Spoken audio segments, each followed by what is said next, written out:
사실 오늘 화제의 중심은 국민의힘에 있었습니다. 국민의힘은 오늘부터 대선 후보 선출을 위한 당원 투표를 실시하고 있습니다. 지금 모바일 투표가 진행되고 있는데요. 경선 일정 보니까 월요일부터 목요일까지 그리고 발표는 금요일에 하는 거 맞죠? 맞습니다. 그러니까 월요일, 화요일은 당원들이 모바일 투표를 해요. 그리고 이제 수요일하고 목요일 같은 경우에는 모바일 투표를 하지 않은 당원들을 대상으로 ARS 조사를 해요. 그래서 전화가 대략 3번 정도 간다고 하더라고요.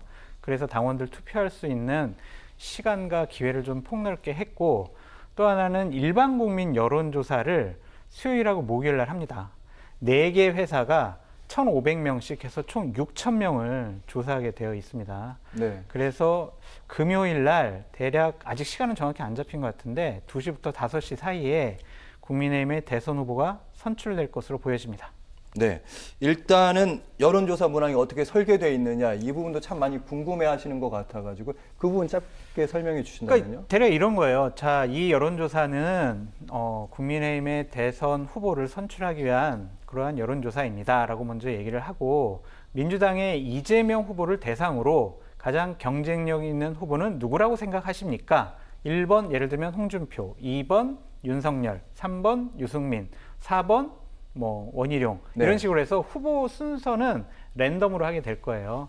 그래서 최종적으로 일반 국민 여론조사를 하게 될 것이다 라고 말씀드립니다. 네. 참고로 말씀드리면 지금 4시 반 기준으로 당원 투표율이 43.5%래요. 그럼 역대급으로 지금 상당히 높은 것이라서 최종적으로 나오는, 목요일 날 나오는 최종 당원 투표율이 60%를 넘을 것 같다라는 전망이 지배적입니다. 네, 일단 국민 여론조사 잠깐 다시 돌아가 보면요. 사실은 여론조사 방식 문항을 두고 여러 가지 설전이 좀 오갈 듯 하다가 결국에는 홍준표 의원 측이 원했던 사지선당 방식, 아까 보셨던 경쟁력 방식으로 갔는데 어떻게 이 여론조사 방식대로 하면 홍준표 의원에게 그대로 유리할까요? 어떨까요? 글쎄요, 그렇게 단언하기는 어려울 거예요. 왜냐하면 원래 여론조사는 한 1,000명 정도 할 것이다 이렇게 얘기가 됐었는데 지금 6,000명이나 하고 있잖아요. 국민 여론들이 상당히 더 반영될 여지가 많다고 봐야 되는 거거든요. 보수층만 투표하는 게 아니라 일반 국민들이 참여하는 투표가 되는 거거든요. 그렇기 때문에 기존에 누가 유리하다, 불리하다 이것만 가지고 여론조사 결과를 예측하기는 굉장히 어려워졌다 이렇게 보이고요. 그리고 여론조사 문항을 구성하는 데 있어서 1대1 가상대결하는 거는 그거는 여론조사 전문가들한테 물어봐도 그걸로는 애초부터 할 수가 없다 그래요. 어떻게 할 거예요? 예를 들면 이재명 후보가 어떤 후보하고 붙었을 때는 지지율이 높게 나오고 어떤 후보하고 붙었을 때는 지지율이 낮게 나와요. 근데 그에 비례해서 상대편 후보의 지지율이 똑같이 올라가면 좋은데 똑같이 안 올라간다는 거예요. 그러니까 그러면 그 격차로만 따져가지고 후보를 선출해야 되는데, 예를 들어서 그렇게 하기 시작하면 4명의 후보를 가지고 그렇게 격차로 차이만 가지고 골라내는 게 이게 과연 경쟁력 있는 후보를 정하는 제대로 된 방법이냐. 수식도 잘 안 나올 뿐더러요. 그거는 경쟁력 있는 후보를 선출한다고 하는 기본 원칙에도 잘 맞지 않는다는 얘기가 많았어요. 그러니까 애초부터 사지선다형으로 가는 게 이전에도 그랬지만 그게 원래 맞는 방식에 가까운 것이라고 보고요. 그게 공교롭게 윤석열 후보 입장에서는 1대1로 가상대결로 가는 게 유리했을지는 모르겠으나 사지선다형을 홍준표 후보가 얘기를 했기 때문에 홍준표 후보 쪽에 좀 더 가까울 것이다 이렇게 보통은 얘기하는데, 네. 그렇지는 않을 것이다. 어느 여론조사를 돌린다 하더라도 중도와 진보 성향에 있는 응답자가 일부 포함되는 거는 불가피합니다. 왜냐하면 거짓말하면 누가 그걸 알아낼 수 있겠습니까? 직접 가서 확인할 수 있는 방법은 없잖아요. 일명 역선택이죠. 네. 그러니까 역선택이라는 것은 그거는 아주 작은 제한된 범위 내에서 일부 작동할 수 있겠지만, 이렇게 여론조사 샘플이 6,000명이나 되고 전화면접 조사를 하게 될 경우에 역선택이 많이 들어갔다 이렇게 얘기하기는 어려울 거예요. 그러니까 현실적으로 불가피한 방법을 선택하긴 했지만 누구한테 유리하다, 불리하다 이렇게 단정하기는 쉽지 않은 상황이다. 다만 지금 여론조사 추이가 오히려 더 중요한 거죠. 네네. 그러니까 윤석열 후보가 이른바 전당 옹호 발언 이후에 지지율이 떨어져 갔던 거는 그건 부인하기 어려운 사실이거든요. 그리고 상대적으로 홍준표 후보가 지지율이 오히려 역으로 올라가서 윤석열 후보를 앞서는 여론조사 결과들이 다수가 나오고 있다고 하는 건 부인하기 어려운 사실이기 때문에, 그런 면에서 여론조사 문항 자체가 누구한테 유리하다기보다는 여론조사 조사 자체에서는 홍준표 후보가 조금 유리한 상황이 돼 있는 것 아닌가. 이게 지배적인 평가인 것 같습니다. 네, 여론조사에 대한 누구에게 유리할 것인가 이 부분은 이제 김성환 평론가께서 아주 심도 깊은 분석을 해주셨기 때문에 이제 당원들의 표심 결과에 대한 예상도 조금 해보도록 하겠습니다. 이 질문 이제 장성철 교수님께 좀 드릴 텐데요. 네. 2차 컷오프 당시만 해도 38만 명 요 정도 알려졌습니다. 그렇죠. 뭐 이준석 당대표가 할 때만 해도 30만 명이었는데 지금 보니까 한 60만 명으로 당원이 확 늘었더라고요. 대략 58만 명 정도 되고요. 네.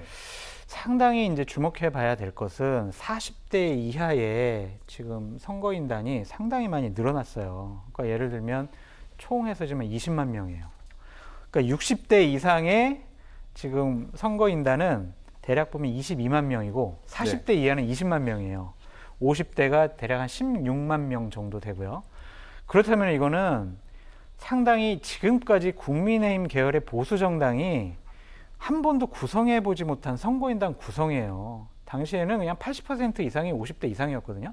근데 지금 같은 경우에는 대략 한 35%가 지금 40대 이하라는 것은 이들의 표심이 어디 가느냐에 따라서 이번에 국민의힘의 대선 후보가 정해질 가능성이 높다라고 말씀드리고 싶습니다. 아무래도 20, 30대, 40대까지는 홍준표 후보의 좀 호감을 표명하는 지지층이라고 봐야 될까요? 근데 그것도 우리가 알 수가 없어요. 왜냐하면 일반 국민 여론조사를 보면 홍준표 후보가 유리하게 보이지만 당원 대상으로 여론조사를 한 번도 해본 적이 없어요. 당원들의 표심과 일반 국민들의 표심이 같을 것이다라고 추측해보는 것도 상당히 위험하다라는 생각인데 그냥 일반론적으로 보면 40대 이하의 표심에서는 홍준표 후보가 상대적으로 좀 유리하지 않겠느냐라는 것이 일반적인 관측입니다. 그래서 제가 봤을 때는 2차 경선 때와 3차 경선 사이에 늘어난 40대 이하의 표심이 8만 명이에요. 그 사람들은 아마 거의 한 100% 정도 다 투표할 거예요. 모바일 투표로. 그들의 표심이 이번 대선 후보를 결정할 것 같다라고 전망해 봅니다. 네. 이게 좀 여론조사의 함정이기도 한데요. 일반적인 여론조사 결과에서 이제 가상 대결을 붙이잖아요. 그리고 국민의힘 지지층 내부에서 누굴 지지하는지 이렇게 조사한 걸 보면 윤석열 후보가 한 10% 이상 좀 높게 나와요. 홍준표 후보보다. 근데 여기 함정이 있을 수밖에 없는 게 국민의힘 지지자라고 표명한 사람들 가운데 누구를 지지하는가 이렇게 물었던 것이지 표본 자체를 연령대별로 세분화시켜서 표본을 구성하지 않는다는 거예요. 기본적으로. 그러니까 응답한 사람 중에 그냥 국민의힘 지지자라고 하는 사람들의 응답이 지지율이 누가 더 높게 나오는가 이렇게 마구잡이로 사실 물어보는 거나 마찬가지거든요. 그러니까 그것까지 표본을 만약에 지금 말씀하셨던 것처럼 연령대별로 국민의힘 지지자들 중에서 20대는 몇 명, 30대 몇 명, 40대 몇 명, 50대 몇 명 이렇게 딱 배분을 하고 난 다음에 조사를 해야 사실은 윤석열하고 홍준표 두 후보의 당원들 간의 지지율 차이가 어떻게 나는지를 정확하게 알 수 있는데 지금은 그렇게 한 조사 결과가 나오지 않는다는 거죠. 네네. 그러니까 지금 말씀하셨던 것처럼 만약에 전체적으로 조사한 여론조사 결과로만 보면 윤석열 후보가 당심에서 앞서는 것처럼 보이지만 실제로 당원들만 구성해서 모바일 투표와 ARS 투표를 했을 경우에는 그거보다는 격차가 확 줄어드는 현상이 나타날 수도 있다는 거죠. 네네. 일단 장성철 교수님께서 하실 말씀이 있으셨는데 일단 두 분 말씀 듣고 나니까 왜 여론조사 문항을 두고 각 후보 캠프들이 이렇게 신경전을 펼쳤는지 좀 짐작이 가는 대목이고 혹시 장 교수님이 이제 못다한 말씀도 같이 덧붙이면서 답변하시면 되는데 네. 어제는 박 전 대통령의 전통적인 지지층들을 향해서 호소하는 약간 네, 메시지들도 맞아요. 양 캠프에서 있었습니다. 네. 어떻게 보셨어요? 홍준표 후보 같은 경우에는 제가 대통령 되면 박근혜 이명박 대통령 바로 사면하겠습니다. 이런 식의 얘기를 했거든요. 결국에는 이것은 대구 경북의 60대 이상의 국민의힘의 전통적인 지지층, 박근혜 전 대통령에 대한 애틋함을 갖고 있는 분들을 나의 지지로 이끌기 위한 하나의 방법 같아요. 근데 그걸 한다고 해서 과연 그들의 표심이 움직일까라는 좀 회의적인 생각이 있습니다. 왜냐하면 누구나 국민의힘 계열의 대통령이 나오게 되면 박근혜 이명박 대통령은 당연히 사면하겠지라고 생각할 거예요. 물론 그 이전에 문재인 대통령께서 사면할 수도 있습니다. 그렇기 때문에 이 논란 가지고는 별로 차이가 없을 것 같고 어제 또 재미있는 일이 있었어요. 박사모라는 단체는 기본적으로 홍준표 후보를 지지 선언을 한 2주 전에 했거든요. 네. 근데 이제 어제 같은 경우에 박사모 회장단이라고 해가지고 그런 분들이 우리는 윤석열 후보를 지지해라고 또 지지선을 했어요. 그래서 서로 너희들은 짝퉁 박사모다 이런 식의 또 공격을 해대더라고요. 그래서 이게 경선이 이제 심화되면 저런 일들이 상당히 좀 벌어지는데 저걸 안 하는 것보다는 낫겠지만 저걸 한다고 해서 그렇게 표심에는 큰 영향은 없을 것 같다. 표심은 이미 다 정해졌고 우리를 지지하는 분들을 빨리 더 많이 투표장으로 내보내는 것이 지금은 더 중요한 것이다. 저런 쓸데없는 짓 하지 말라라고 말씀드리고 싶습니다. 네, 김성환 평론가님. 사실 이렇게 전통적인 박근혜 대통령을 지지하는 모임들이 이렇게 약간의 좀 분란이라고 할까요? 이런 모습이 보면 약간 본경선 이제 막바지 정말 왔다. 그리고 뭐 양 후보 캠프에서도 각자 러브콜을 보내지 않습니까? 그렇게 봐야겠죠. 그러니까 방금 전에 굉장히 중요한 말씀하셨어요. 지지 안 하는 것보다는 지지하는 게 더 나으니까요. 좀 최대한 아주 작은 지지층을 갖고 있는 사람들이라도 우리 편으로 끌어들이는 게 굉장히 중요하다 이렇게 보이고요. 그리고 기존에 이제 전통적 당원들이 아무래도 영남 지역, TK 지역에 많이 포진하고 있는 건 부인하기 어려운 사실이거든요. 그러니까 기존의 당원들 간에 어느 정도 나한테 득표율이 나올지는 아마 다 캠프별로 계산하고 있을 거예요. 그 계산한 거에서 아마 박빙으로 나오기 때문에 마지막에 이런 현상까지 나오는 거 아닌가 그렇게 좀 추측을 좀 해보고요. 그러니까 기존의 그 영남 지역의 전통적인 지지층이 조금이라도 나를 더 지지해주길 기대하는 마음에서 나온 얘기라고 생각합니다. 그런데 이게 뭐 선거 당락을 완전히 바꿀 만한 정도의 그런 상징성을 갖고 있는 일들은 아니라고 생각합니다. 네, 마지막으로는 좀 이 질문을 좀 드려보도록 하겠습니다. 민주당에서는 이재명 후보의 대항마로 윤석열, 홍준표 이 두 후보 중에서 진짜 진심으로 바라는 후보는 누구일까요? 윤석열 후보죠. 왜냐하면 공격할 거리가 많아요. 앞으로 뭐 네거티브 할 소재, 정쟁거리가 윤석열 후보는 지금까지 나오지 않은 것들이 많이 있어요. 그렇기 때문에 예전에 말씀하신 건 네, 그러니까 그러한 부분들을 한 번씩 툭툭 건드려주면 윤석열 후보는 본인이 준비한 정책과 비전을 얘기하기보다는 나 그런 일 없었어. 난 그거랑 상관없어. 나 결혼하기 전의 일이야. 이렇게 해명만 하다 날샐 것 같아요. 그래서 더 쉽다라는 생각이 들고 윤석열 후보는 지금 정치를 시작한 지 대략 한 5개월 정도 됐습니다. 우리가 TV 토론회 때 계속 봐왔지만 말과 행동 실수를 뭘 할지를 모르겠어요. 그러니까 제가 윤석열 후보 참모라도 공개적인 석상에 내보내기가 상당히 좀 부담스러워요. 왜냐하면 나가면 말 실수를 하셔가지고 꼭 설화를 일으키시고 그러거든요. 그러니까 일각에서 보면은 정치한 지 5개월 됐는데 26번의 실언과 망언을 했다. 이런 통계까지 나오고 있습니다.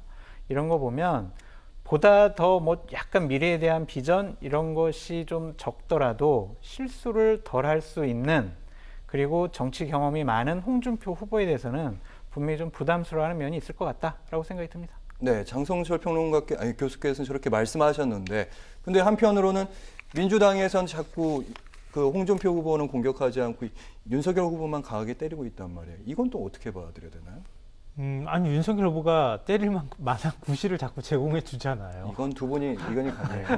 네. 그리고 홍준표 후보 거는요 이미 이전에 한번 다 나왔어요. 2017년도에 다 한번 나왔던 거라서 식상합니다. 네, 김성환 평론가께서는요. 글쎄요. 누가 더 편할까요? 민주당 입장에서는. 대선을 예측하기는 굉장히 어렵지 않을까 싶고요. 뭐 누가 누구랑 만났을 때 유리하다, 불리하다 얘기하는 게 과연 어떤 의미가 있을지는 잘 모르겠지만 일단 그러니까 민주당의 당직 생활을 오래 했던 분을 제가 우연한 기회에 얼마 전에 만났는데요. 홍준표 후보가 굉장히 부담스러운 상대라는 얘기를 저한테 하더라고요. 그러니까 홍준표 후보가 원내대표 시절에 그때 같이 자주 봤다고 그래요. 봤는데 저렇게 거칠게 할 것 같지만 협상장에 딱 들어가면 전혀 다른 면모로 보인다는 거예요. 상대하기가 너무 까다로웠다고 그렇게 얘기를 한다는 거죠. 그러니까 그만큼 사실은 굉장히 노련한 정치인이라고 봐야 돼요. 그러니까 우리가 막말이라든가 거친 얘기들 많이 했던 걸 기억하고 있기는 하지만 그러니까 최근에는 모습을 좀 이미지를 바꾸기 위해서 노력하는 게 좀 보이기는 하잖아요. 네. 그런 것처럼 그런 오랫동안 쌓아왔던 정치 경험이나 이런 것들로 보면 아무래도 윤석열 후보보다는 홍준표 후보가 민주당에서 상대하기는 조금 버거운 상대가 될 수도 있을 것이다 이렇게 생각하고요.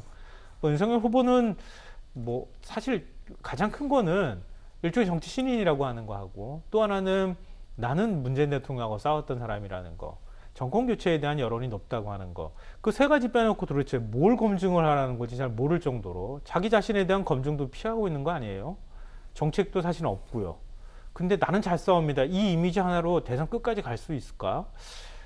뭐 저도 좀 회의적인 생각들 갖고 있어요. 그런 면에선. 예. 네. 그래서 뭐 단정하기는 어렵지만 하여튼 윤석열 후보가 민주당 입장에서는 여러 가지 면에서 좀 더 상대하기가 부담스럽지 않은 상대가 아닐까 생각합니다.